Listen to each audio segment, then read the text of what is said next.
This is the year that was. Legislative session for the first half of the 114th General Assembly.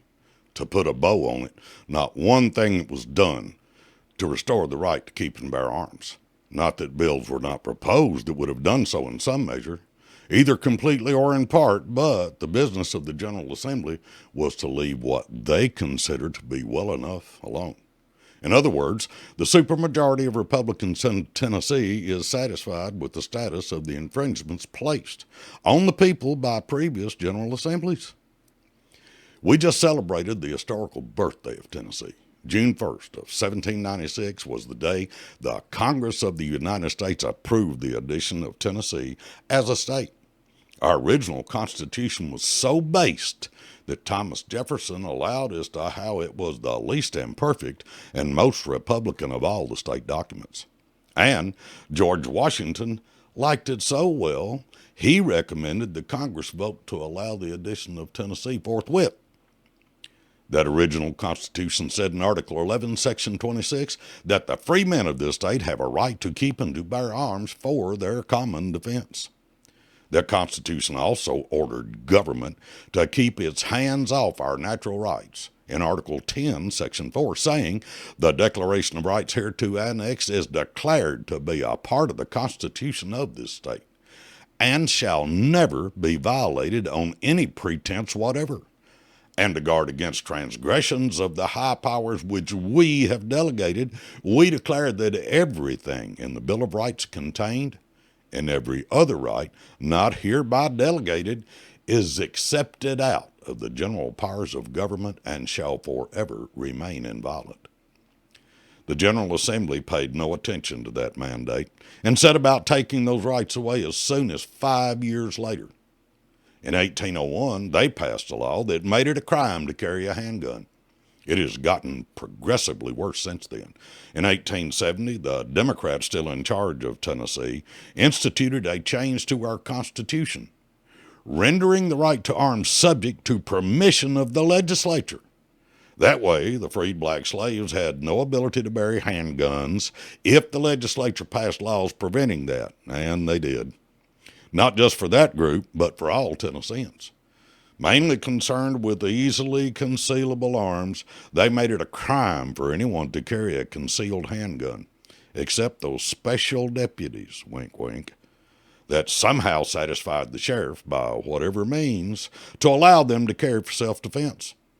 From that time till 1994, it was illegal for the average person to carry a handgun. There were no permits for carry allowed except for those special deputies.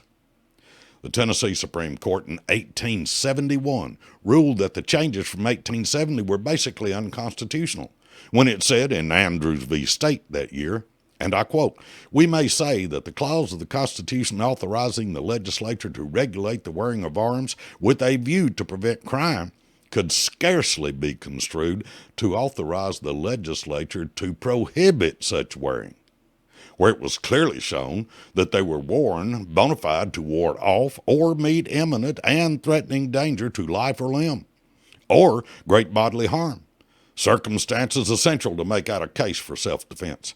It might well be maintained that they were not worn under such circumstances in order to crime, or that such purpose existed, or that the wearing under the circumstances indicated of a weapon that might lawfully be kept had any direct tendency to produce crime. On the contrary, the purpose would be to prevent the commission of crime on the part of another, close quote. The U.S. Supreme Court in the Heller case in 2008 said this.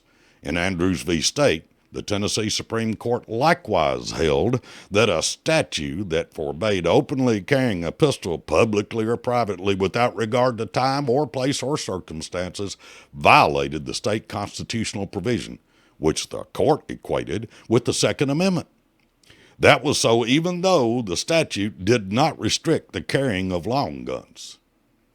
Our legislators know this, and they do not care. This year, two very important bills were proposed. Others never got out of the legal department for drafting. House Bill 0856 by Capley, Senate Bill 1407 by Hensley called Protect Private Property with Deadly Force. That bill failed to pass Senate Judiciary because Paul Rose and Todd Gardenhire sided with the two Democrats on the committee to deny that bill moving forward. House Bill 1189 by Grill, Senate Bill 1227 by Lowe, allowing long guns in the class of firearms allowed for carry for all lawful purposes, making the enhanced handgun permit the enhanced firearm permit. It failed in Senate Judiciary because, once again, Paul Rose and Todd Gardenhire sided with the two Democrats and kept the bill from being voted on by the entire Senate. Paul Rose said in his testimony that he supported the Second Amendment, but that allowing long gun carry was a bridge too far, even though it had been legal from 1796 to 1989. Finally, there was a constitutional amendment offered by Representative Jay Reedy that would have changed our Second Amendment analog back to the original intent of the founders from 1796. It passed the Senate last year. The House killed it out of hand. This year, Representative Reedy brought it back for consideration. The House once again prohibited him from even putting it on notice for consideration. If our elected employees do not hear from you, they're only going to hear from Moms Demand Action, the Alliance for a Safer Tennessee, and well-funded anti-gun groups who are showing up and showing out. To quote Pogo, we have met the enemy, and he is us.